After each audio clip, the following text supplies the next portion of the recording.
Good evening. Tonight we are the trustees of Osgood Hill, a remote meeting for the town of North Andover. It is a remote meeting, and I will read as Chair Ellen Mosier a statement pursuant to Governor Baker's order of March 12th. So, his order on March 12th ordered suspending certain provisions of the open meeting law and the governor's March 1st order imposing strict limitation on the number of people that may gather in one place. This meeting of the trustees of Osgood Hill will be conducted via remote participation to the greatest extent possible. Specific information and the general guidelines for remote participation, rights and requirements to attend can be found on the town's website, www.northandovermass.gov.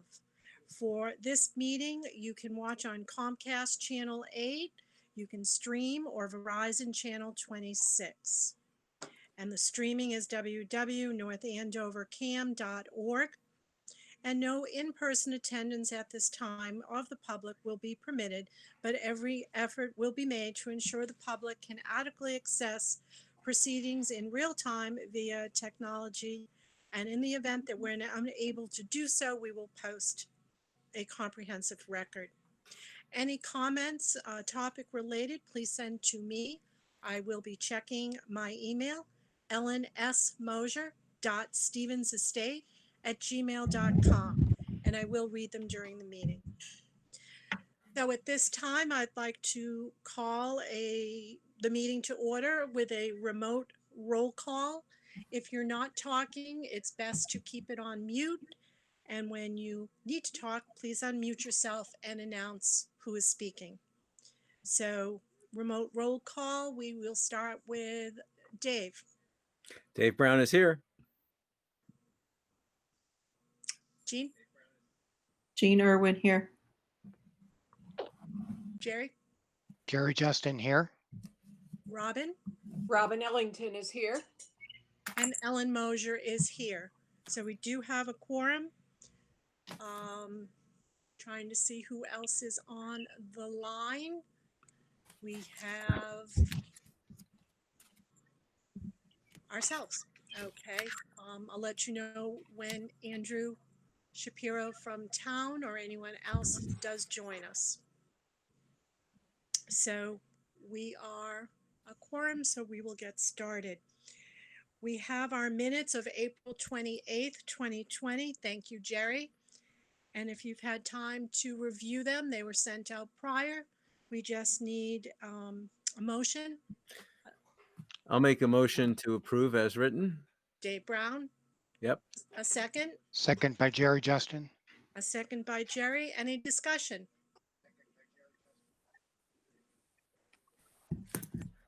No discussion. Do I hear as a roll call approval, please?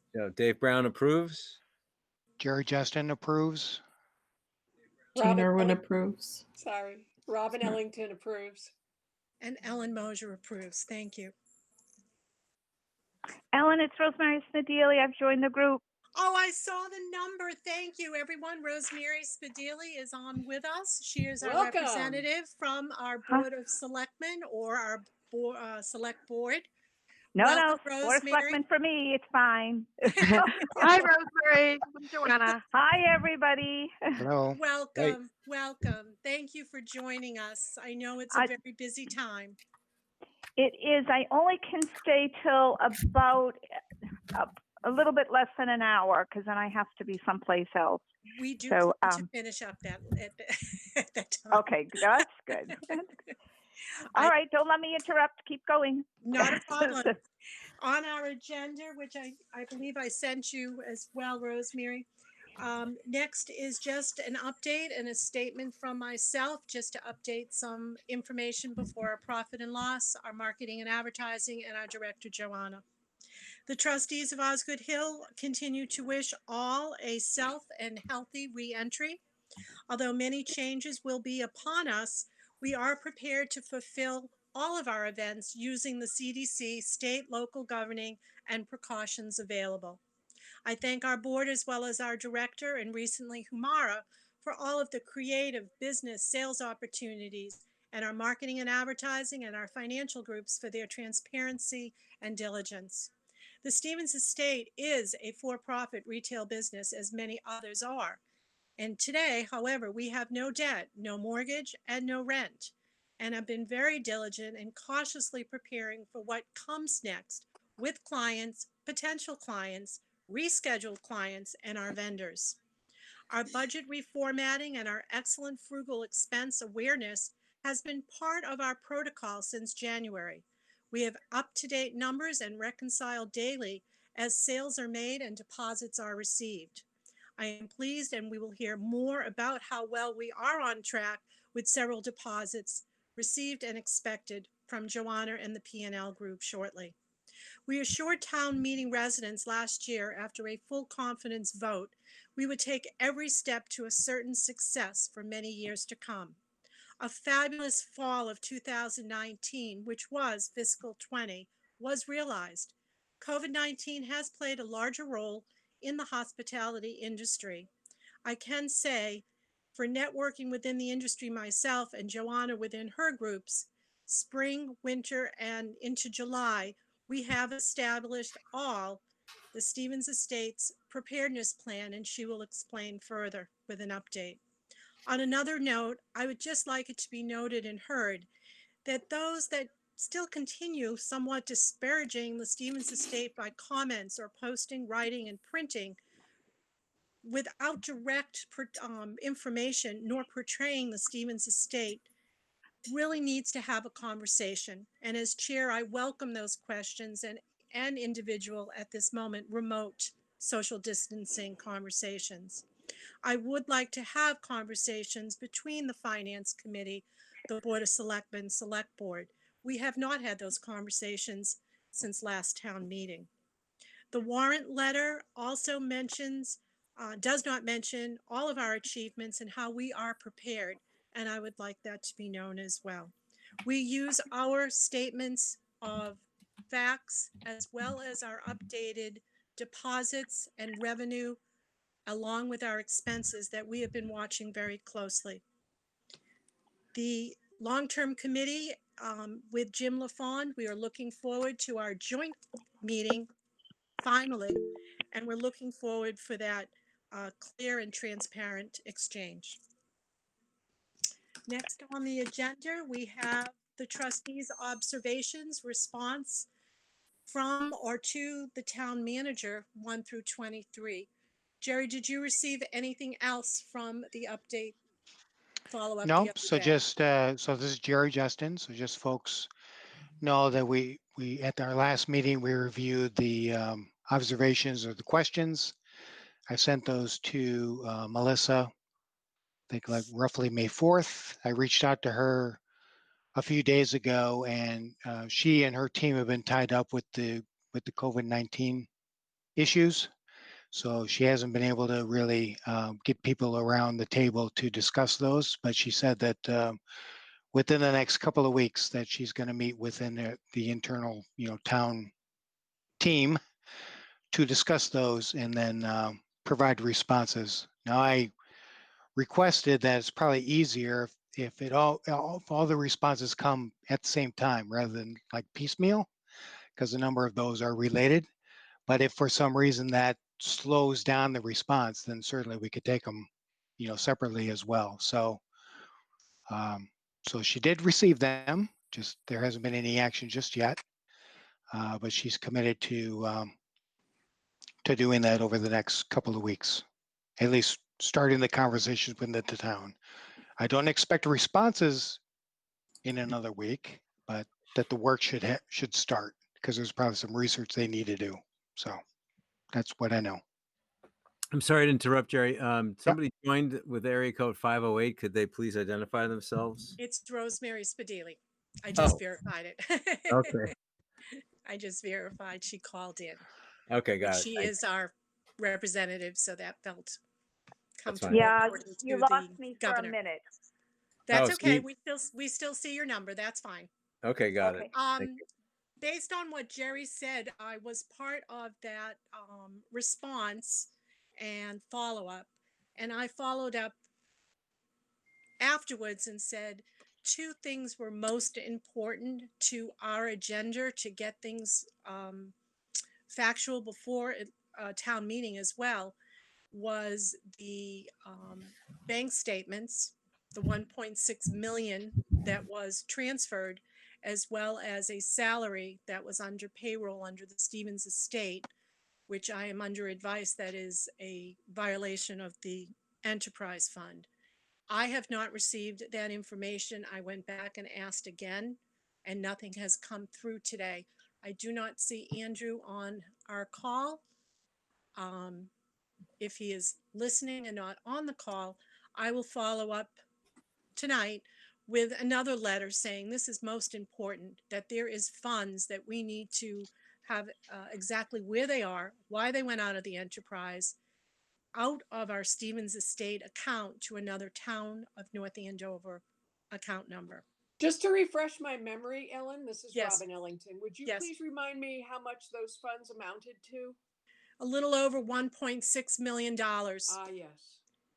Thank you. And the 1 million was transferred at e-debit treasury transfer October of 2019. Right. Thank you. So And- this is, oh, sorry. Go ahead, Dave. Yep, sorry, Jerry. My question was, so Ellen, the second thing you mentioned besides the $1.6 million transfer was a salary. I didn't quite catch. Under payroll, there was, in our observations, we had several listed. Yep. And Melissa was coming back with that she was unable due to COVID-19 preparedness, etc.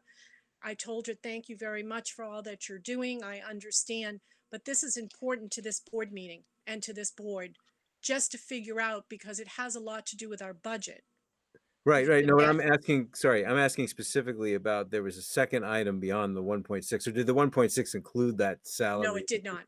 It did not. So there was another amount of a salary that we couldn't account for. I'm just not remembering that particular Yes, item. it's in the observations that we Okay. all noted that there is a salary under the Stevens estate, and the only salary at this moment has been Joanna with Right. a part-timer Margie.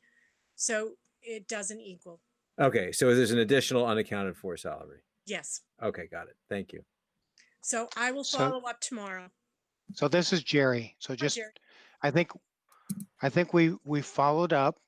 Melissa understands the concern related to the the budget number.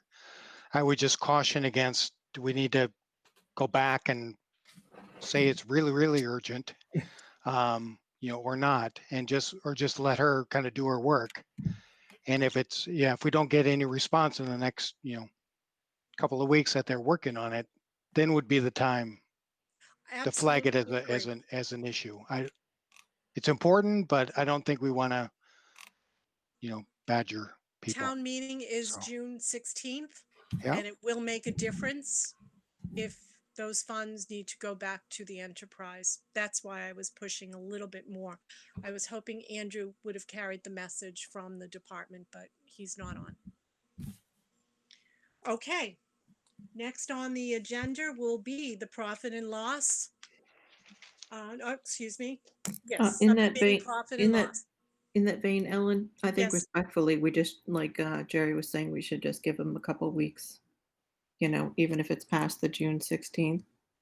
Don't we have up till the July 1st budget? Well, budget-wise, we can look at that both ways. I mean, it could even go beyond, really. I mean, if it's going to be a retroactive thing.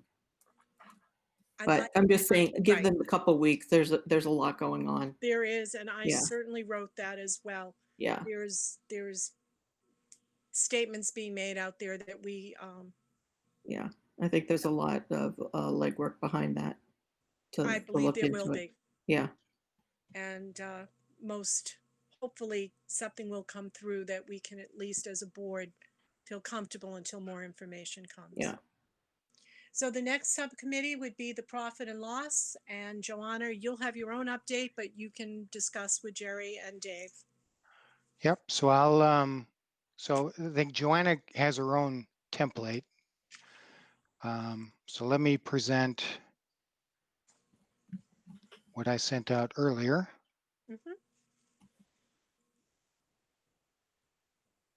This is as of May, and this is quarter FY21. Yep, FY21. So Okay. this is the same. Can everybody see that? Uh, Can you see my screen? I'm not seeing a screen, Jerry. I have it from your email, but I'm not seeing it. Okay. Do people have it handy? You can just get it off of. I have it on my, yes. Okay. So once everybody has it, then I'll just go off of this. So so back on April 1st, Dave, Joanna, and I met and talked about. We'd already had a look-see at what the budget was going to look like for fiscal 21. And we started to take a look at, okay, well, how do we forecast that? How do we break that out with the different kind of categories of events, weddings, social, town, and corporate? And we made some assumptions around, based on historical performance, how much revenue comes out of each wedding, and corporate events and town events and things along those lines. So this is the same template. However, we put the original forecast together in April.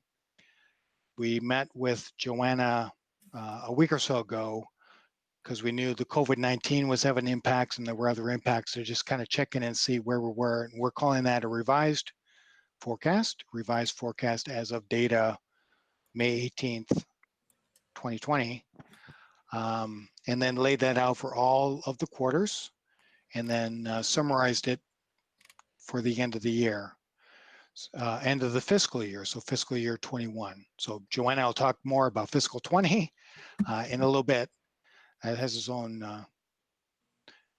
conversation around that. So anyway, so what we're seeing, and I think what this is a suggestion of the way that we'll show the information at a high level each month. So every month we'll come back and we'll take a look at the forecast, take a look at where we are. We'll start getting actuals in July, and we'll be able to populate this data, or populate this table.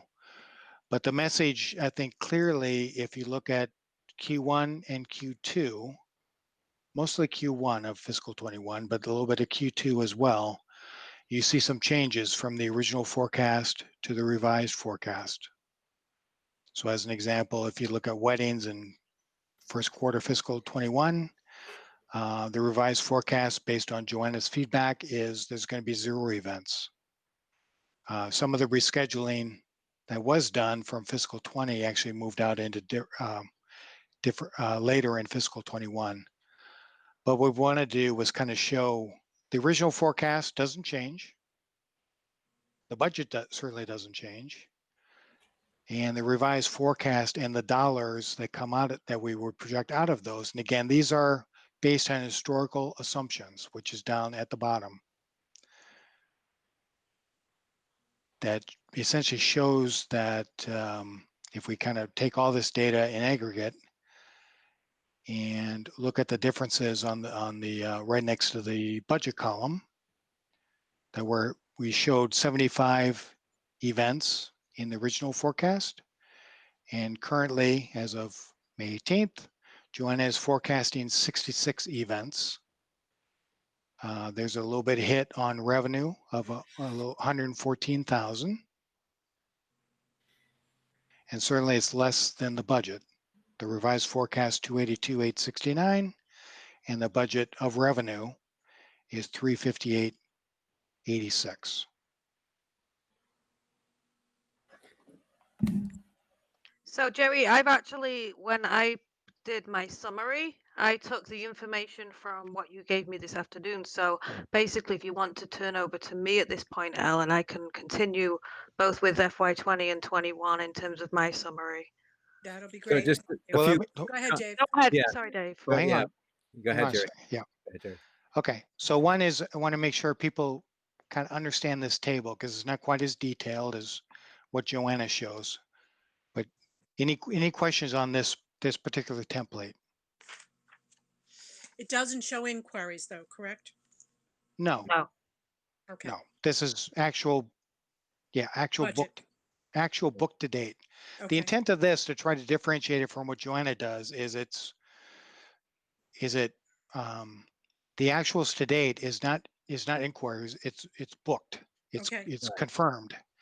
I think the other piece that's important and that I know we've struggled with on the revenue side is rather than forecasting revenue, which we've done here, but it's based on historical, we'll be pulling the actual data from the monthly munis reports and populating that, in this table, not just for revenues, but also for expenses.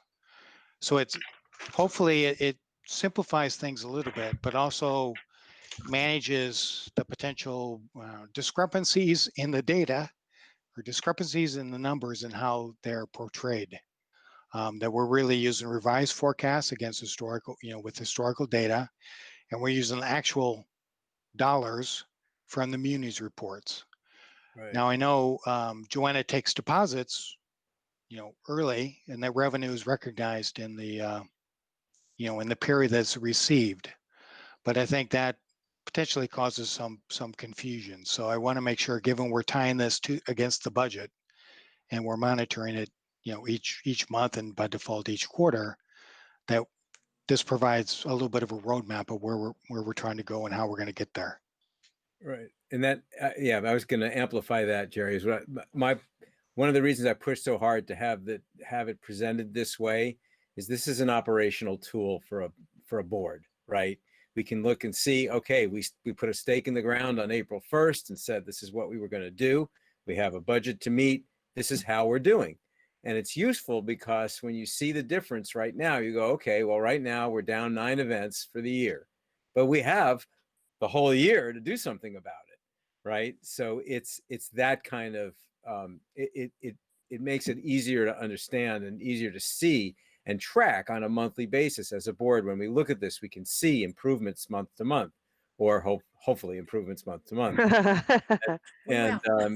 We you will. know, the one thing I want to amplify that Jerry said, though, there's an additional thing which we may or may not as a board want to worry about, which is cash flow, right? And that has to do with, the notion that Joanna gets a deposit, right?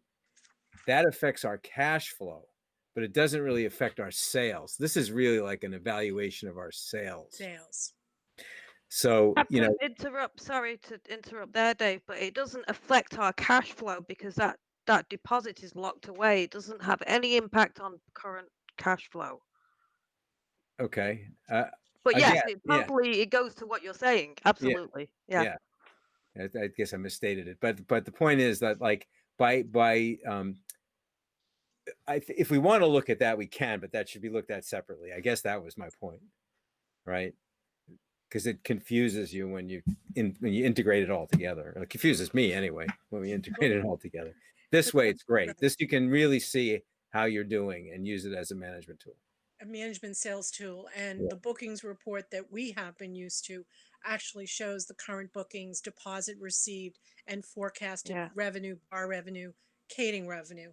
And Yeah. for those that are listening, the deposits that are received in fiscal 20, but the event is in fiscal 21, other deposits will be made for that event in fiscal 21, but the deposit will count on our cash flow meeting budget in fiscal 20 if it's received by June 30th. Yes. Yeah.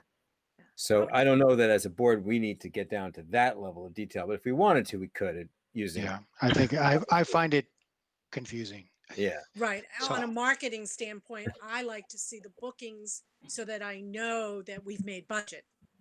Yep. That we aren't taking, quote, the loss. Right. So, yep. So the actual to date column here is actual bookings. So numbers right out of the bookings report. So hopefully that syncs up, but then certainly Joanna's kind of forecasting dollars and expenses as well, which I'm sure she'll talk about Right. when she gets to her part. So the other thing I just wanted to be sure to cover is what we're also going to do. If you scroll down to the second page, and this is Jerry again. Right. Each month we're going to show a summary. Okay, what changed? What drove the change? What's its impact? And if there's any, comments here. So certainly COVID-19, item number 1. There's been cancellation of events And as Joanna commented here, there's been some fiscal 20 events that have been rescheduled into fiscal 21. So that's a good thing.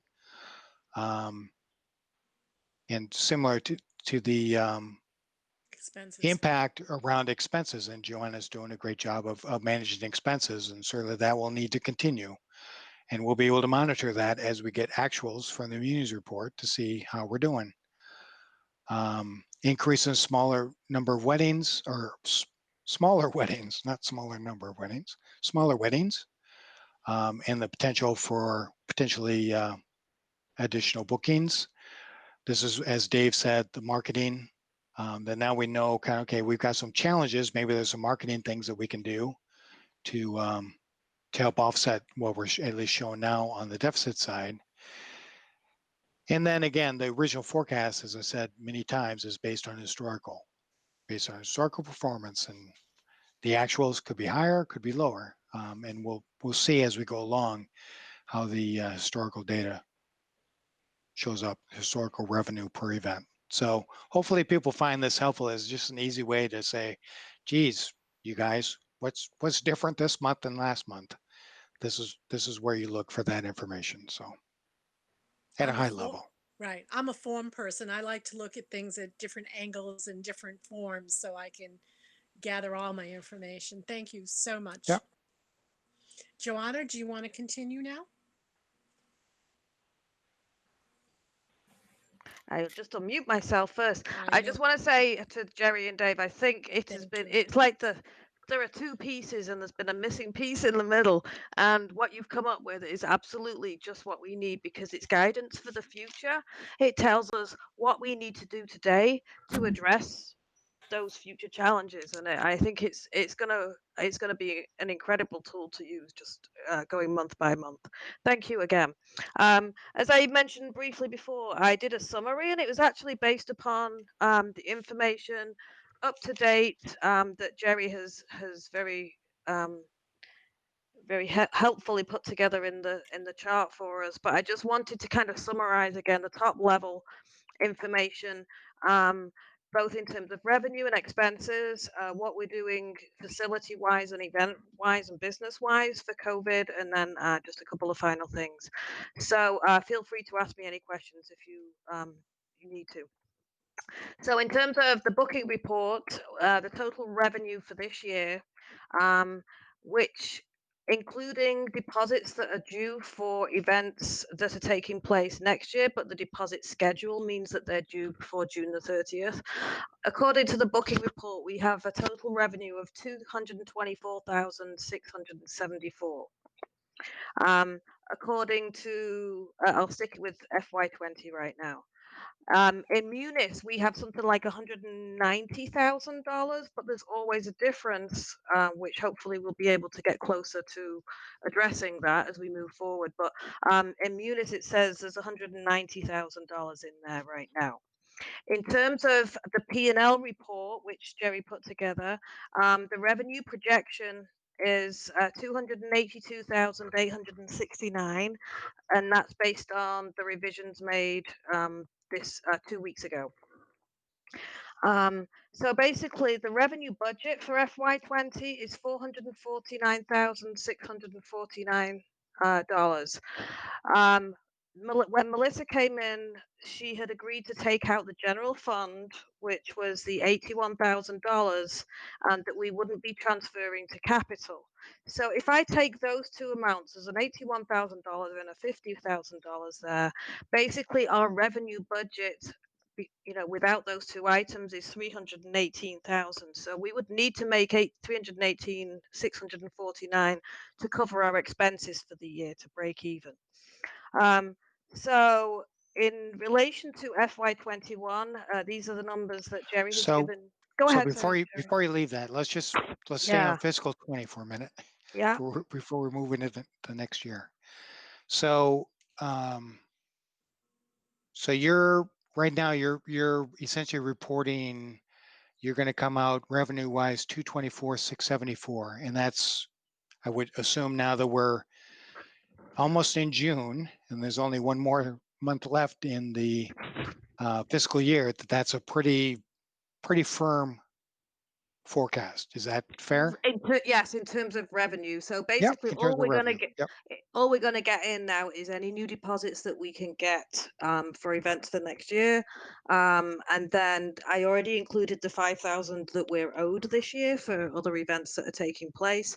My basic summary was, so FY20 revenue is booking report 234,674, expenses 229,319, which leaves us with a loss of $5,300 according to the booking report.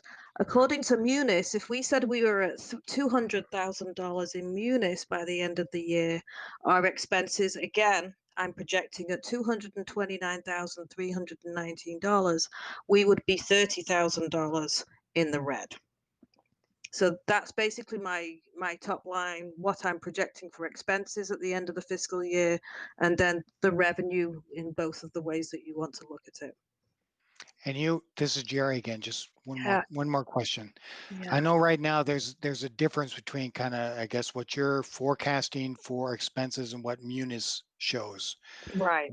I assume you would expect once we're through June, and there's probably, I assume there's kind of a reconciliation period for the fiscal year, that those, saying by the end of July, those numbers should come together. Is that fair? Okay. Yep, they do every year. Yeah. Yep.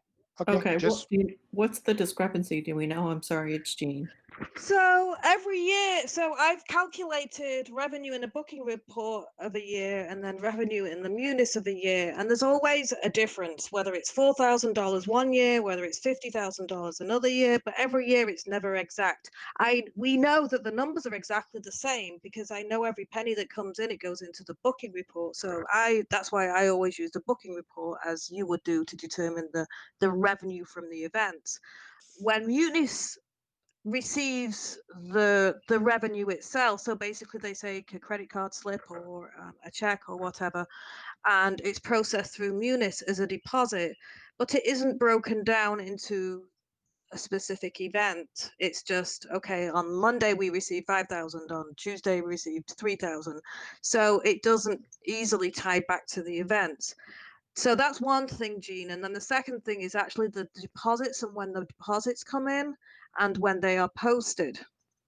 I've got examples that I created like a couple of years ago, so I'll see if I can like kind of rustle through those. There's just some specific examples of, there's a reason why it falls into the event in FY19, but it didn't fall into the revenue until FY20 or something like that, but it's never exact. It would be really helpful, I think, and maybe it's just a question of me asking somebody who knows Munis, is when the deposits are made, whether they can be allocated to the event code, or that's the problem with Munis. There's no database for an event.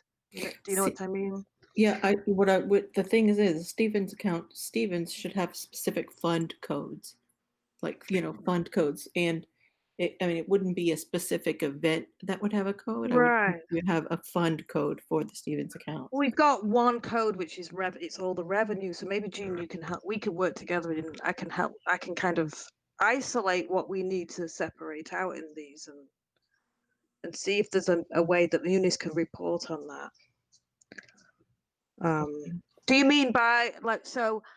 When you first mentioned that, I thought, oh yeah, maybe if we put them, okay, this is a first deposit code, so it's a wedding with a $2,000 deposit, or there's a second or a third, or there's a bar, a bar item. Sometimes revenue comes in and it's catering fee and bar and an extra hour that is combined together in one deposit. So yes, maybe coding the element that is purchased is That would be interesting. Yeah, because you could, there's like funds and objects and sub-objects that you can break them down into, but it should all be going towards the Stevens fund, like, the enterprise fund. So it does, but I have difficulty when I get the booking report and I say, okay, there was a deposit made here, and And Bernadette's great. She puts in the date that the deposit was made. But when I look into Munis, I cannot isolate that deposit if it came in with, 3 other deposits or the bar payments for Oh, two I see what you're saying. events over the weekend. So it just needs isolating. And yeah, it needs I it's see what you're almost like it needs developing a further code. So if they combined 3 brand. deposits, it might be 3 different deposits of 3,000 that they combined into one $9,000 deposit, and you don't And they have the could be over, breakdown. they could be over 3 fiscal years too. You know what I mean? So they could be 2 deposits, one deposit for this year, one that came in late for last year, and so. So that's But on their yeah, end that they have to break that down. yeah. Yeah. And Okay. actually, is there a capability in Munis Yes. to break revenue or deposits into different fiscal years? Yes. Okay, that's a project. That's Yes. yeah. This is a big project. So maybe this is another missing piece. Yes. Okay. Yeah, because you know what? They have to, within their Munis code, their lines, I mean, at least we have all our codes done by year. Yeah. Yeah, Okay. you change them every year. Like you may have all the your funds are all going to be the same, and your object and your subject is going to your year is going to change. There's a grouping that is for the year. So Yeah. yeah. Yeah. So Okay. yeah. We can work on that. I had a question, Joanna. So Yeah. when you said revenues minus expenses with all of our cost savings, et cetera, that we're looking at about 5,000, by the end of June? So yeah, according to the booking report, we Munis. Let me go by Munis because that's a higher amount. But yes, we'd be $30,000 in the red by the end of the fiscal year if we don't make these additional But as any more far as bookings. the bookings, when you receive deposits, that's almost like 2, 3 more bookings by the end of June. Right. Deposits. So if I know I've got a check in the mail that's coming to me this week at some point, which would take 2,000 off the booking report, 5 grand. It would take 2,000 off the Munis, 30,000. But yeah, Well, I exactly. think the Munis has to meet the bookings if that's actual. Kudos to you. This is wonderful news that in a retail business, this is a success story compared to those that I talk with all day long that Yeah. their hotels haven't opened nor can they book.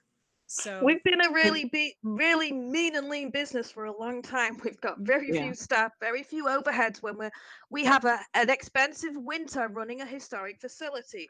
Once you get out of that, you have just got events, you've got payroll for events, you've got liquor, you've got all of the electricity and all of those additional costs and supplies and stuff. But when you've got no events, it's just a building. So Yeah. you're just paying the utilities basically. But again, my we can't count that cash for those bookings until they're in the bank. I mean, Right. yeah. Okay. Right. All right. No. I think the only argument I think I've ever had with the town is that you have to assume that we'll be making additional bookings, and the town's always like, no, we can only go off absolute bookings. But if I've got 25 people, not right now, but if I had 25 people I'd given tours to, there were 15 that had requested a proposal. There's 25 of those people that were asking questions. So there's a lot of work gone into generating future business at that point that isn't accounted for. And that's why just I a difference in the way the town, it's a municipality. Of course, you have an expectation and you have to make sure everybody lives up to that. But here, there's a lot more projections. There's a lot more uncertainty, and it's dependent on how much you work and how much effort you put into it and how much time you spend selling as opposed to managing events. And the virtual tours are still going well? Yeah. I won't read it off to you, but I told Ellen about this. So there's somebody that emailed me a few weeks ago, and she said, "Hi Joanna, so we took a look at the website. We did all of your virtual tour. We came up and checked out the gardens. I can't wait till this pandemic ends so we can come and book a tour. However, I want to make a deposit." So they've booked. This is the deposit that came in on Friday. Over the weekend for a wedding in September of next year. So basically, before they even heard my accent, which I think sells a lot of things. but basically they booked it based on the virtual tour and all the marketing that we've been doing, and the That's fact right. that I've taken care of the house at the estate when I'm not there, which is, you always have to be ready. And I think that just Wonderful. I was very happy to receive that, because it supported what we've been doing this time. That's excellent. Speaks volumes. Thank Yes. you. Yes. Yeah. So hopefully we'll have a lot more of those. I don't Deposits. know. Absolutely. Yeah, like in the next month or so, the estate looks Exactly. beautiful. I'm not even giving tours. I'm not letting anybody in the house. It speaks for itself with all of the photos, with all of And the the Facebook, with and all all the of those follow-up is photos. Yeah, appreciated. yeah. So And the yeah. On that note, COVID-19 update, the COVID preparedness. Yeah, so basically, I haven't got anything new to give you after I sent out the newsletter last week. Um, so basically, we're still waiting for some confirmed information from the town as to Okay. stuff that's going on locally. But the information I gave out to you is pretty much what we're going with right now. I'm anticipating we won't have any events until beginning of September at this point. That's what I'm using as my goalpost. Of course, every day changes, and we could go backwards as well as forwards. But we're in the position where we start with our events in September. Which is good. As I mentioned before, 9 of our events have actually moved to later in the fiscal 21 or next year. We did have one cancellation, but they could still come back and get married in 2 years. This is just the one with the guy that's going into the military, and they don't know what's happened. People, in terms of bookings and inquiries and stuff like that, we're steady with inquiries, but we're actually heading into a really busy season with inquiries now. So June to like September, we typically in normal years we would see 4 to 6 wedding bookings over each month. So we could potentially see, 6 wedding bookings by the end of June at this point. Wonderful. With if everything else is going well. So in another way, I've been thinking about this. The Stevens Estate has been strategically looking to reduce the capacity of our events and lessen the dependence on alcohol sales, that we can better preserve the historic estate, stop people getting stupid faced, and generate more revenue from the venue or rental fees, which shows people that they're willing to pay more for what they get there.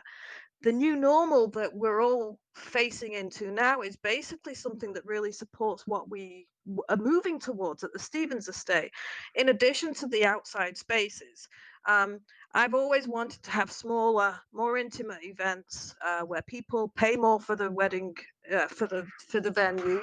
I'm not talking about North Andover residents here, but using outdoor spaces, and basically there's a lot of benefits I think that we have at the Stevens Estate that can really be tuned into being marketing successes moving forward. So that's kind of one of the things I'm working on right now, is with the micro weddings and the mini monies and stuff like that, and staying in touch and kind of communicating with all the vendors in the industry, and making sure that we're ahead. But it does seem like we're not resting on our laurels, and by being proactive, by being proactive in paying attention to what's going on with the CDC and the governor and the town of North Andover and the Board of Health, people are seeing that as being really positive. That Yes. while we don't know the future, we're taking our measured steps to get there, and we know that we'll be successful by the work that we're putting into it.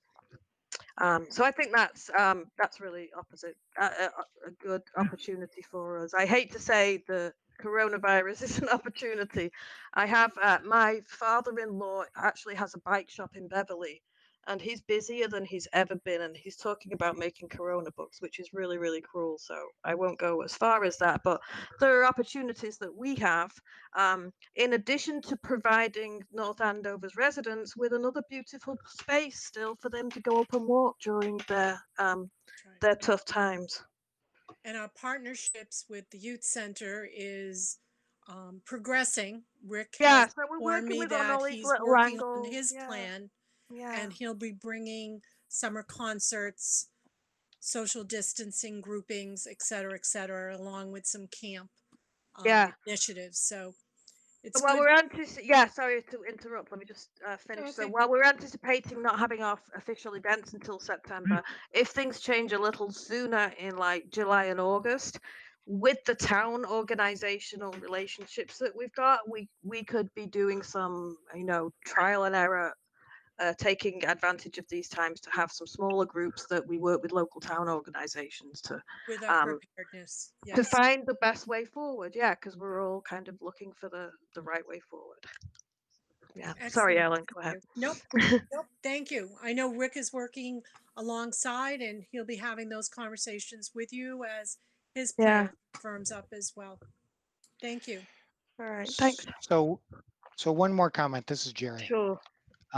So another way to fill the gap is donations. Yay. And I know we've talked about the link on the website and all that kind of fun stuff, which I don't think we have in place yet. What is preventing people, say the Friends of the Stevens Estate, to pick an example, to send a check made out to, I don't know, Stevens Estate or whatever the right title block is for donation? Why do we need a website with a click button on it says donate? Why can't they just send a check in and Yeah. we get a process in place to recognize that revenue sooner rather than later? I'll try to answer that for you. Melissa felt that she just needed to get through IT, and that hits you, Dave, is the process of actually accepting a donation, whether it's a donation button or a vehicle of making a donation. So the Friends of the Stevens Estate at this moment, they're all set up, but they've had some other things in place and they're just awaiting their marketing campaign, not during this time. So Melissa's words lastly was 311 to us as a group, and then a separate conversation in the observations and mentions. Are we getting that information so that we can, when a family approaches, or the Stevens family or another foundation for historical value that says we'd like to make a donation and we're going to match it, how do we go about that? So that's still something that needs to be in place for F21. We haven't got a direction yet. So we have to have the website up with the donate button in order for people to donate. Or they could be sending checks to Joanna at this time. Right. However, we don't have anywhere to deposit it yet because they haven't done the particular account or the portal or acceptance policy. Okay, so there's two different things here. There's getting the website up, which would make it easier, Right. but they could donate now, except that the town needs to create a mechanism to receive. Way to do it. Yeah. Exactly. Yeah. Okay. So the best way to, well, one of the They ways need to to do create a that is fund. They need to create a the fund check line. shows up and they figure it out. Yeah, that's Because true. I'll be very honest, we've been talking about this for the last 2 months, That's right. and we're recognizing shortfalls Right. due to COVID. Another revenue source besides all the great stuff that's been talked about in managing expenses is getting more dollars in the door. Exactly. So what do we need? What do we need to do to make that happen? Procedure and the policy.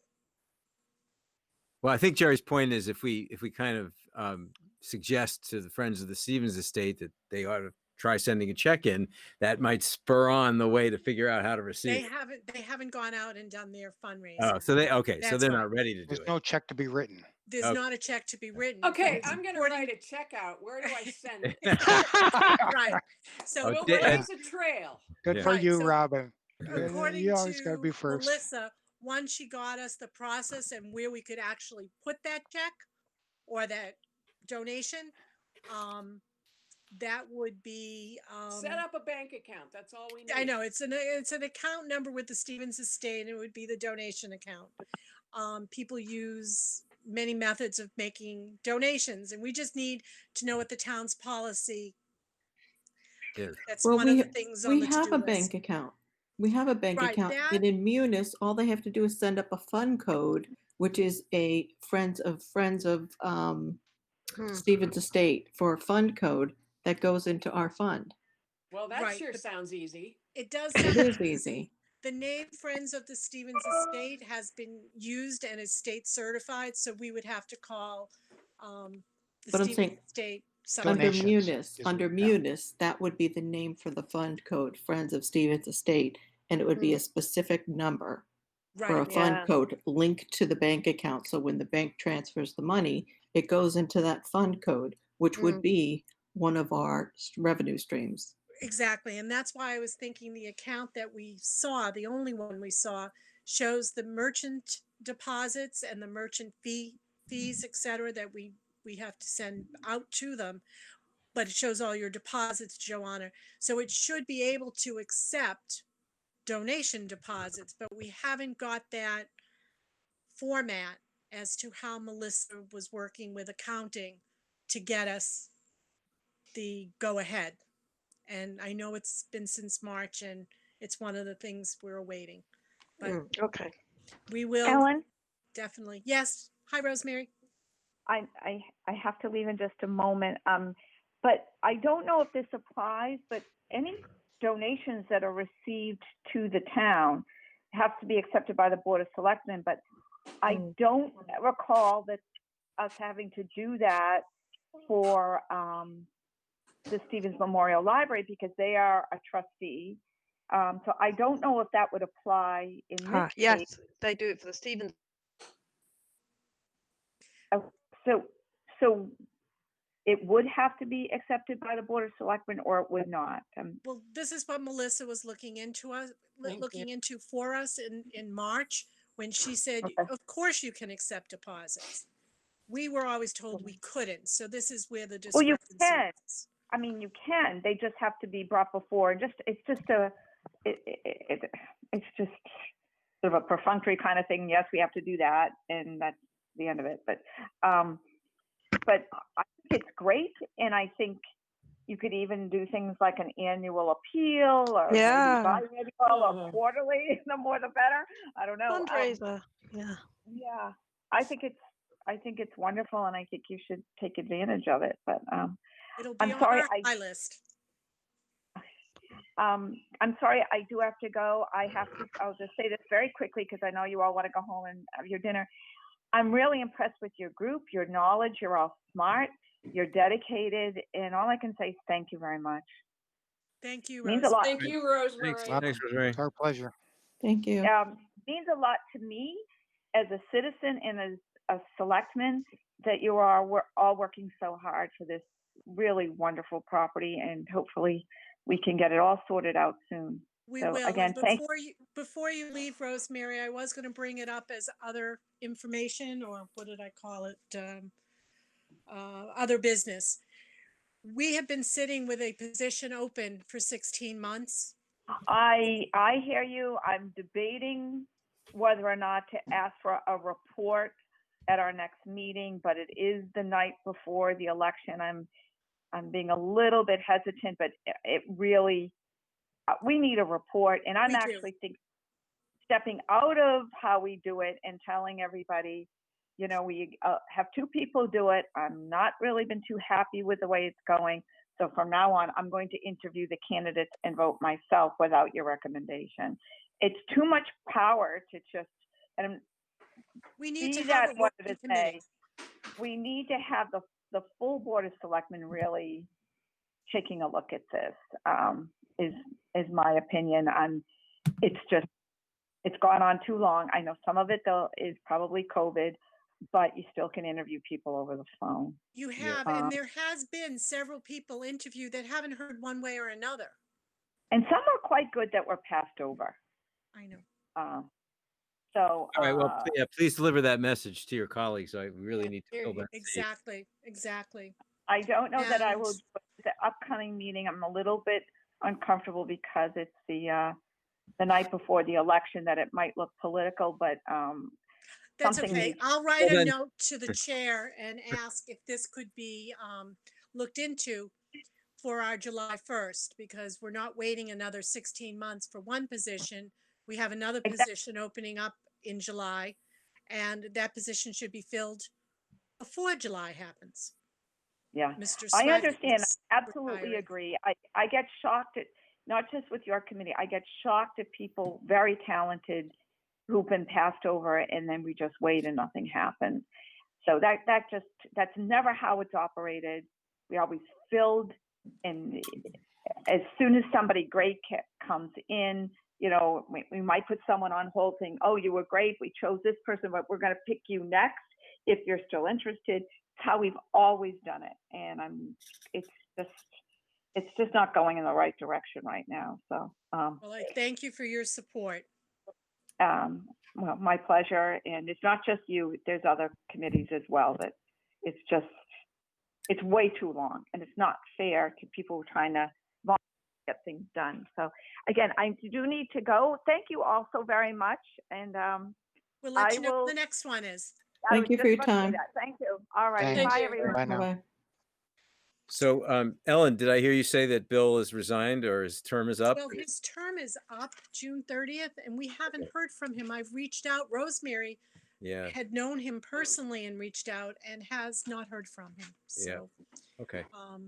but you know, it is going to be June 1st, and I don't think we should be waiting longer than the 16 months, if not 30 No. days before a position opens up. I agree, and I would argue that if he's not responsive, then we have to assume that he's not interested in continuing and replace him. I sent him that exact message. And Okay. back from him. All right. Thank So you. any other updates, Dave? You were working diligently on IT, the website. Yes. So and yeah, let me give a brief report on that. possibilities. Yep. Briefly. So Joanna made available a bunch of previous correspondence on emails about what happened, and I've begun to do a little bit of homework. So I do understand now the hack that happened, what it is, but still need to trace down a little bit more to basically I will get with Joanna and get as much information as I can. I feel like whoever hosted the site that was hacked, it seems to me, should be responsible for dealing with it. So I'm a little confused. Did Joanna leave or is she still here? She's here. She's on She's mute. just muted. Okay. I'm just a little bit confused about the exact sequence of events, but once I've got that straight, then I'm going to ask to meet with Chris, with the IT director, to gather his concerns and then sort of present our case for why I think we should be able to do what we want to do. And we've already paid for that Right. fabulous website. Yes, and right, we paid for the development of it, and so it's also not clear to me why we can't use that material, even if the town hosts it. So I have a whole bunch of questions on. Basically, the bottom line is I'm preparing a bunch of. I'm now educated partially. Once I'm completed that, which shouldn't take very long, then I'll ask for a meeting and try to present our case and get his response. So, in other words, before we try to go past him, I want to see I want to understand his position. Okay, that's fair enough. Yeah. I do know that our municipality website is not user friendly, so we do need to expand on that part. Right. Were you able to come up with any of the other town website issues, such as the Stevens Estate at Osgood Hill should have the trustees of Osgood Hill agendas and minutes, and Yes. long-term goes over to the Board of Selectmen? Yeah, so I like you observed that there's a lot of stuff missing that previously was there. I wasn't clear on though whether I could proceed independently to kind of try to deal with that, or I would talk to Chris. yeah, I guess I can. I guess there's no harm in that, right? Because I would have the minutes that I took, Exactly. last year, and I can just ask him to repost them. Also, Gary there's. has already asked Oh, I'm sorry. for his to be reposted. He couldn't Sure. find his last month. Okay, so I'll take that action item to get old minutes reposted, at least the ones I have. Right.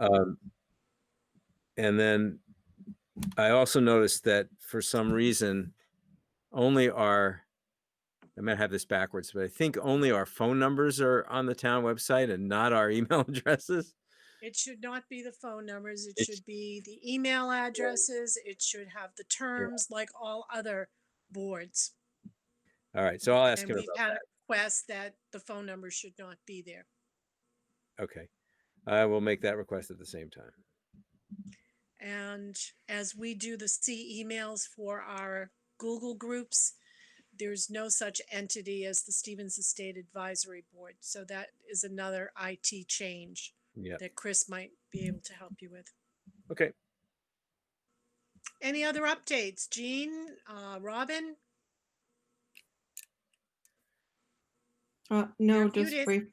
just briefly before, this is Jean, but just briefly before we had met, I sent email off to Lori Burke's Laugh and with Joanna on copy regarding the bid.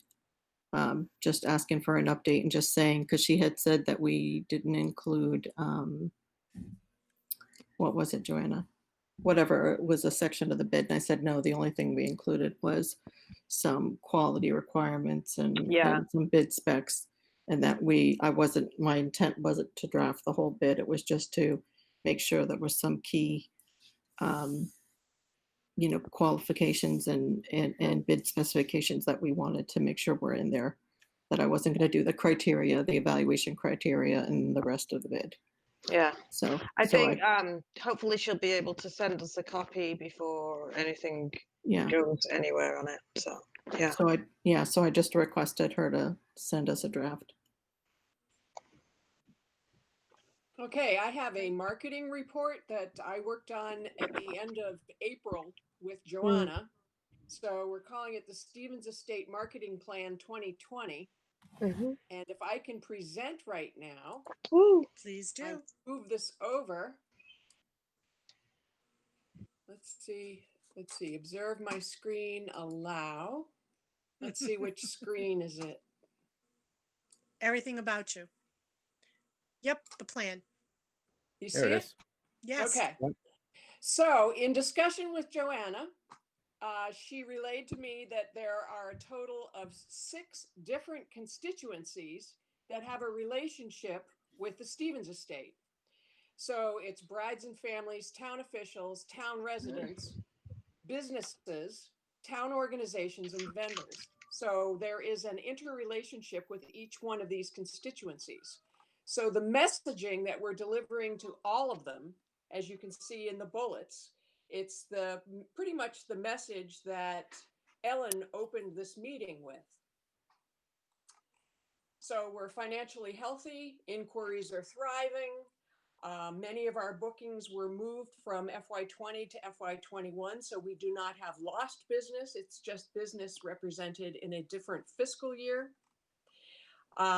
Joanna has been working hard on creating a new concept for the Stevens Estate in smaller gatherings. So she knows that the weddings in 2021 as well as 2022 will be spectacular. She's already working on her 2020 marketing plan. So we have an edge in that other facilities are being closed. The Stevens Estate has remained open virtually and is being marketed avidly. So challenges become opportunities. People who have been turned away by other venues are now contacting Joanna and are asking questions and are booking their events. Where do these messages appear? So we've got Facebook and social media. The website, when it's finally up, thanks to Dave, we're hoping that we can really do a better job on posting our postcards of hope. The Google Business will help us hold virtual meetings. So Joanna will be using that so that she can talk to families who are located in Massachusetts, but might have family members across the United States, and they can all join in and have a conference with her.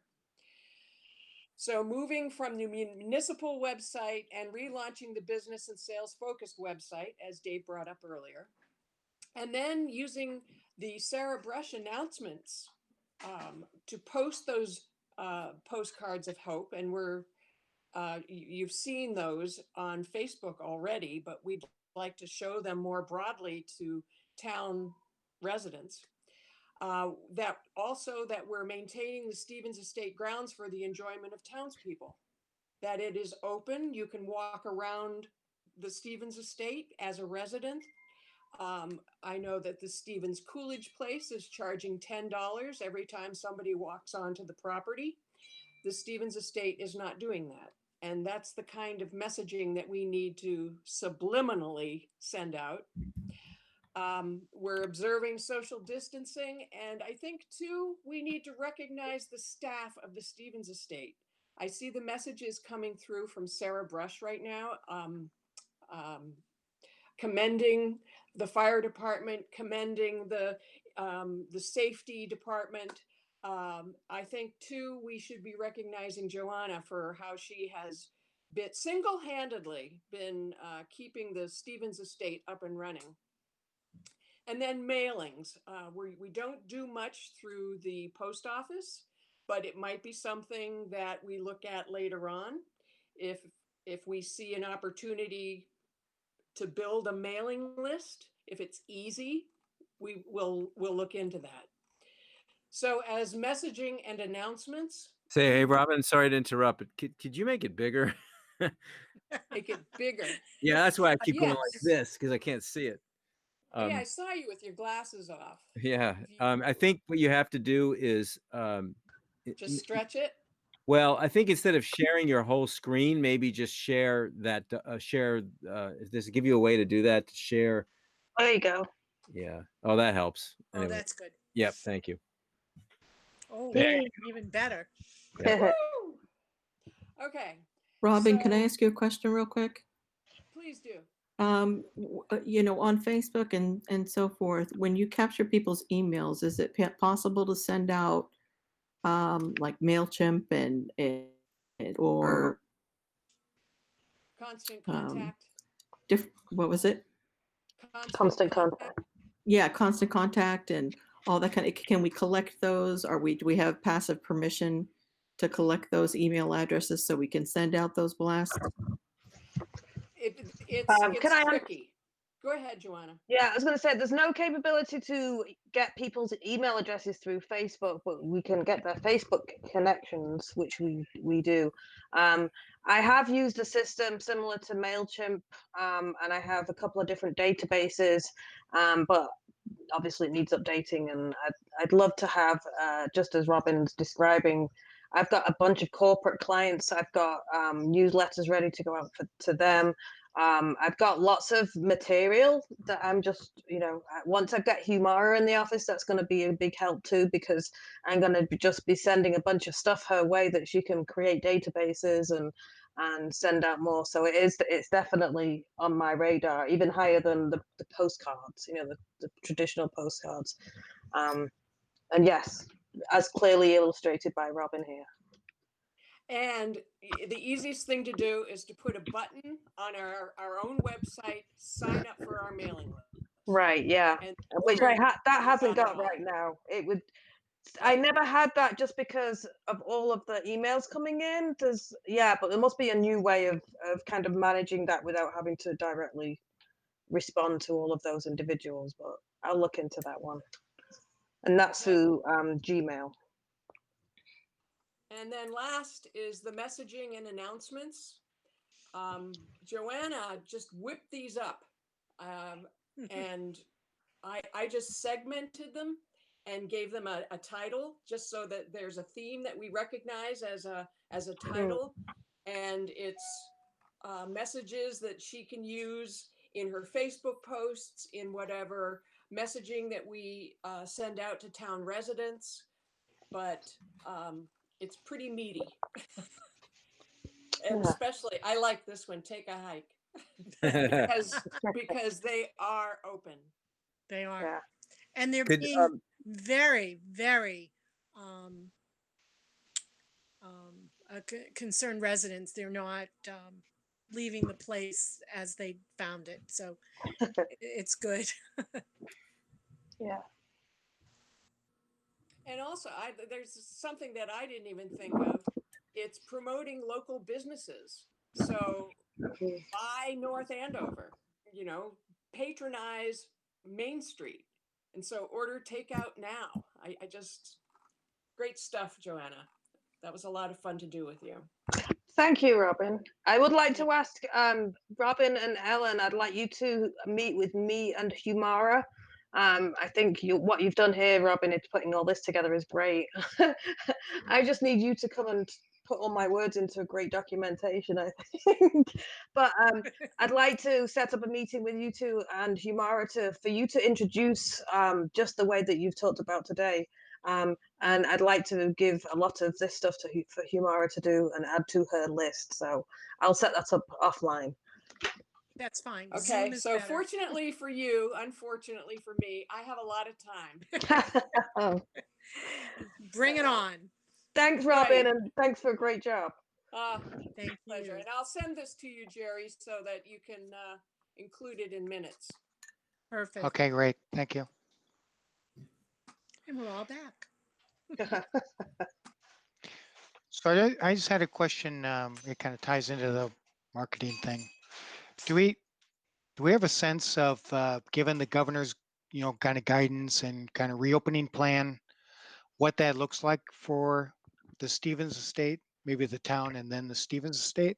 Yeah. So there's two things that I'm actually paying very close attention to. Specifically is that from the governor, from Charlie Baker regarding crowd size. Excuse me, Andrew, welcome. You joined us. The yard looks great. Oh, hi, Go Andrew. ahead, Joanna. I did. Thank you. Glad to be here. I couldn't help it. I had to be outside today. I hope you don't mind. Andrew, I was That's- tempted to be outside, but next meeting I will be. No, I've seen you. Once we can socially distance, you can have it in at the pool. Go ahead. Yeah. So the crowd size is basically is where we start and end. So going from that, I'm also paying very close attention to the town of North Andover, the Board of Health, and the CDC. In addition to the state, so there's kind of different things juggling, and I'm sure from other perspectives, this is what everybody's doing. You're trying to take in as much information as you can, hold everything up in the air because everything's switching so much, but kind of trying to get to a solid footing in the future. So the way I see it right now is we can't do anything. It's a town building, and we are closed until the town building's open by word of the town manager, which I don't know when that will be. I anticipate in terms of our events, I know that we are a phase 3, phase 4 business. So basically what we'll be doing is, as we've been doing, is paying close attention to the events that we've got on our schedule and looking more generically in terms of what's going on around us and what rules and regulations and policies and changes and adjustments are coming into place. So again, things will be progressing day by day again. It's like playing Tetris, it seems. So I anticipate, as I said earlier, Jerry, I anticipate with what we know now, if Memorial Day weekend didn't create a lift in numbers, I would anticipate that we would be looking at phase 3 starting late summer or September. So I'm thinking September. I'm no expert. I'm just paying attention to what is allowed and what isn't allowed, and listening to our clients. I have to ask, I have to answer their questions without knowing anything myself. So I'm trying to kind of position myself in more of an advisory role, whereby I don't know what's going on. I'm just communicating things that I've heard to other people and letting them make their decisions. And your preparedness is something that they're all discussing during your networking. I'd like to speak about the industry too, to Jerry. My networking meetings as one in the industry, I have my first ones in July, at the end of July, last week in July, and 3 in August. They are all on a temporary planning, not, it's somewhat of a hold. More planning is being done this week with precautions. So the CARES Act is what has been brought up meeting after meeting. And it is quite interesting because we have a lot of advantages to that, because I just found out from one venue that is a skating rink with a Bruins practice, Warrior Ice Arena, they've put in all foot pedals instead of doorknobs and push doors. So they're working on refitting, which you cannot do everything for the estate itself, but there are things that we can be creative through the CARES Act and find out from networking from other historical buildings what they're doing as well. But my events, I have, like I said, I have one in July, the last week, and two, maybe three in August. Hopefully there's not a second coming back. The fall is pretty busy, but everything does not look the same. Yeah, I mean, I guess, and I'm not trying to put anybody on the spot or try to speculate. It's quite simply, in my view, is will the Stevens Estate open for business when the town offices open for business, following guidance and number of people and all those things, or is it truly separate that the town offices could open, I don't know, pick July just as an example, but as Joanna just said, well, Stevens Estate is different. It's a kind of phase 3, 4, and it's going to go later. I would Yeah. There's two ways that, yeah. Sorry. get that clarity. Certainly, you as a town employee and you running the estate, I would think that that's a pretty important distinction. Yeah, Try I to can- understand. Can you So separate the tours versus an event, Joanna? so Yep, yep, basically, yep. yeah. So the way I see it is, yes, we are an employment office basically for the employees of the Stevens Estate. We're also a business, and those two things are completely separate. I'm not even addressing the business side of things because we'll be opening in phase 3, and we just need to be ready for that. And I think moving through the next 2 months, so June, July, and August, we'll see what's happening for the fall. Which again, like Helen, I've got most of my events rebooked in the fall. But yes, Hopefully it's Board of Health so has in that terms of conversation. yeah, so again, I've also been talking with Stephen Casey at the Board of Health, and we're not a food service establishment, but when we have events, we serve food. We don't serve food, but the caterers serve food. So there's so many different rules and policies in place in different areas that cover the Stevens Estate that, and everything's kind of moving right now. There's no way you can make a prediction right now. A lot of it is based on the numbers, as we know, moving forward. So. It's really interesting, and it's very Can I eye-opening. intervene for a second? Yeah. Hi, Jean. It's Jean. Just as somebody who does the procurement for the town that I'm in, I can tell you that acquiring any kind of PPE in any kind of numbers is very, very difficult right now. So if we're going to need anything, masks, sanitizer, gloves, any kind of equipment you're going to need, the lead time for it is extraordinary. The earliest I'm getting is August as a delivery time, and even then, the items that I'm getting listed for an estimated August delivery time is not what we're looking for. Let's put it that way. And these are for institutions that are for priority, for schools. Yeah. So I mean, I would think that if it's, they're going to give PPE to schools, or if they're going to give them to the Stevens Estate, they're going to definitely give them to the schools first. And when it comes to quantities available, I think it's going to be very challenging. I think time will tell, and the next couple months it's going to be, interesting to see. I think where you are going to be able to succeed are doing the tours, because I mean that's certainly, Right. you can certainly That'd be socially phase 2. distant. Yeah, you can do Plus. socially distant, and they can bring their own PPE, that kind of thing. But when Yeah. it comes to events, I think we're going to have to be very weary of how soon we schedule those, and who's going to be responsible for providing it, and how we're going to do it, if it's outside, and who's going to be, is the caterer going to be Oh, doing their own, or the people going to be providing their own? It's going to So be, I'll fill you in. There are Yeah. so many things to think about. Right. It's The Yeah, there's caterers are many providing ends. their own. Andrew, I was going to ask Andrew to step in there. Yes, 'cause Andrew, go ahead. He's actually helping me out on that. Andrew? Sure. Just very briefly.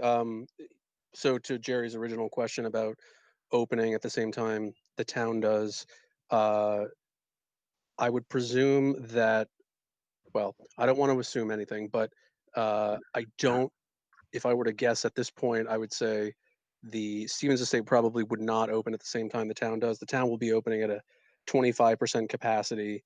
It will not be open broadly to the public. It will be open to the public on an appointment basis. But I would want Joanna to confer with town leadership as to whether or not she could conduct in-person tours and get obviously permission through the town to make sure she can do that. And then we would have to, as Joanna noted, sort of play it by ear as to exactly when we could start to hold any type of events at any sort of capacity. And then with respect to both the CARES Act, which I think Ellen mentioned, and PPE, which are kind of intrinsically linked at this point because the town did receive CARES Act funding from the state that allows us to have costs associated with COVID-19 related response or retrofitting or anything, things related to that reimbursed through our CARES Act funding allocation. And so I would encourage Joanna to work with Steve Foster. Steve Foster, obviously, as the town-wide facilities director, can work with her on if she can procure anything, if there's anything needed to help to outfit the Stevens Estate in any way to prepare for when guests are allowed back, to have them, Yeah. back in a safe environment. Anything she might have to procure in terms of, PPE or plastic dividers or whatever else might be required. And the last thing I want to say is I've been working with a local coalition of economic development partners, and we do have a relationship in the immediate region on some PPE distribution points, and so I can work with Joanna on just pointing her in that direction. I think they seem to have shorter lead times than what Gene was describing, but I haven't received anything yet, so I can't speak from firsthand experience quite yet. But Lawrence just made an order. We're working with the city of Lawrence, town of Andover. Lawrence just ordered a bunch of masks, for instance, and got them next day because this is a distributor out of that is based out of Lawrence. So hopefully we can achieve the same success. So I can work with Joanna on that. Great. Thanks, Andrew. Andrew, if you care to Sure. share that supplier, I'd appreciate it. Sure, sure. Yeah, I went through the OSD, the ones that they recommended for the OSD. I've been through a list of them and it's just not promising. Yeah, I'd be happy to send you that information. Thank you. Not a Thank you. problem. Sure. So, Ellen, I have a couple of quick things. Yes. This is under the, I guess, new business category or whatever. It just is an idea I have that, given the circumstances, we might want to try to find some creative way to extend our outdoor season beyond, when we normally do. And I'm not sure what all is involved in that, but I'm thinking heaters, stuff like that. Let yeah. Joanna speak. We just did that. Go ahead. Yeah, Joanna. so I've actually, so we've put the tent on hold, obviously, because we've got no events in this summer. I'm planning on getting it set up if things go according to this Right. plan, September, but also extending the duration of the tent and possibly even having it up at Christmas with heaters. But I don't know, depends where we stand, depends what the situation is, whether we can recoup that money with events in the following year, etc. Or if we should just, be cutting our losses around November time, Well, All right, so not you're on the possible. same wavelength. That's good. And then my other question was, what's the status of our joint meeting with that long range planning committee? They are having their meeting soon, I believe, in a couple of weeks. Jim and I already spoke, and I believe Andrew spoke with Jim as well. And we are going to coordinate a date. Okay. Okay, cool. Thank Most likely, Andrew, I believe it's going to be after town meeting. I think so. Yeah, Yeah. if I can briefly comment on that. They had not been active since early mid-March when all this started going down. The town manager asked us to put on hold any advisory committee related action, which we did. And I think Jim LaFawn, the committee chair, Chair. wants to get he wants to get started right at or around or just after town meeting happens. So we should be resuming shortly, and I'm sure he'll be in touch with Ellen on coordinating a joint meeting if that's what you all want to do. So Absolutely. Thank you. Cool. And the tent actually has a tunnel, Dave. So we can heat the tunnel from the estate. And because it can hold more people outside and it's also a good air process. Right. A focal point could be some type of ice fountain in the middle of our snowy field. So we can work on the marketing of that. And Yeah. if it's going to have less people than ever inside the estate, if the tent gives us, which they've assured me they can work outside all winter. So I'm not shoveling the top of the tent, but I know it can be used. You pitch it just right, the snow will fall off. Yeah, there you That's go. right. It should Well, have that the heaters perfect will help. pitch. Yeah. I'm sure there's a solution there. Anyway. Well, I think a fire and ice mid-January would be a wonderful community. Thank you for being patient. We're here Fire and Ice for you. fundraiser. Yeah, that would be Yeah. awesome. With that donation button. Yeah. So this Right. is Jerry again. So just one comment just back on the reopening. I hate to belabor the point, but I guess I'd like to give Joanna an action item before the next board meeting of provide a little bit more detail on your preparation plans, what things need to be done in the near term being 30 to 45 days. PPE may be one of those, or who knows what it's going to be. And then there may be ones that maybe are a little bit longer, because I think you may be thinking that, well, yeah, we're not going to be reopening until, I don't know, September or October or whatever.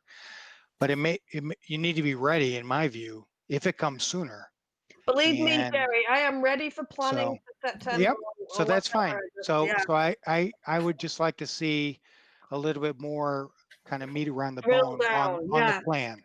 Yeah, so Yep, like and that's fine. I'll put a checklist in place and some timelines and things like that.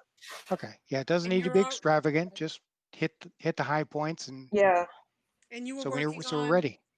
sounds good. seating arrangements, correct, the other day? Yeah, this week I'm working on kind of capacity, the flow, trying to eliminate crowd points and like where people stand at the bar and things like that. So I'm going nuts to bolts all the way through the processes and trying to find out the best solutions. But yeah, and that's one of my items on the checklist is PPE. All right. Anyone else? Nope. At this time, did anyone have anything else for Andrew? We're going to wait for Melissa on the 1.6 million, et cetera, unless Andrew, you brought something with you tonight? I did not. I apologize. I'll work with Melissa on it. Melissa and I have been both very bogged down in We all know. Thank with you. COVID-19 related response. So our Yeah. apologies. We're not intentionally looking away from your information. We just want to give it the due attention it deserves, and we'll do so when Thank we're you. able to. Thank you for everything that you're all doing as well. Anything else that we had for Andrew other than we're still also waiting for that donation process procedure that a donation can be accepted that Melissa talked about March 11th. So if we can just have a little follow up as soon as we can get it, but I would like to do a marketing campaign that it's time to think of us at Stevens Estate. Is that an inquiry in the document you sent, or is that a separate That was inquiry? something she gave us permission in March. Of course, you can have donations received where Yep. we were always told not.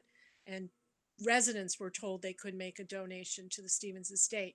She said that was not the direction that was correct, and she would get us a process. Okay, Joanna, can I just ask Joanna to follow up with me on that, and I'd be happy to make Yeah. sure we get a response on that. Yeah, I will. I'll send you an email tomorrow. We can Okay. And papers everywhere. I don't have anything else myself. Anyone want to add anything? We're doing good. It's 6:30. We're good. Just schedule in the next meeting. Next meeting, I have a penciled in date of June 10th, just for more of an update. 2 weeks, almost 2 weeks for Joanna to let us know if those other 2 deposits have actually come through, et cetera, or are on their way. But would that be a good way to update before town meeting? Anyone?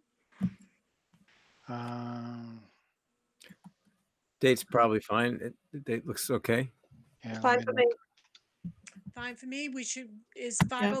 5 o'clock okay for people so it doesn't run too much into dinner? Yeah. Yeah. Why don't we try with Ray, I guess is our setup person down there. and see if that works for him, Joanna. All right, Okay. sounds good. June 10th, 5 p.m. June 10th, 5 p.m. Yeah, Yeah. Everybody, all Yeah. set? all Yep. set. Yeah. Okay, and at Motion this to time, motion to adjourn. motion to adjourn. Do we have a Yes, second? We have second. Robin seconding. Yes. All in favor? Aye. Aye. Aye. Aye, aye. Thank you, everyone. Thanks, Okay. everyone. Thank Great job. Everybody. Thank you. Have a good Bye. Thank night. you. You too. Yeah. Bye. Bye-bye. Bye.